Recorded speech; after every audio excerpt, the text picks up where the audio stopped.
Hello everybody, welcome back to our 3-Set Info channel. In today's video, I'll show you how to easily change the password for your network on the Deco X50.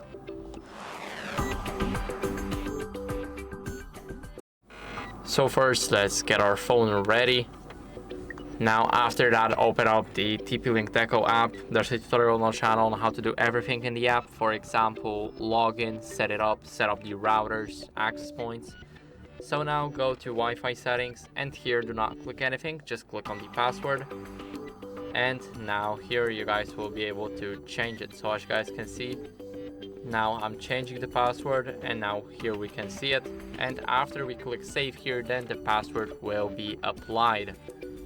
So that's basically it. I hope this video helped you. If it did, then leave a like, sub, and a comment, and I'll see you in the next one.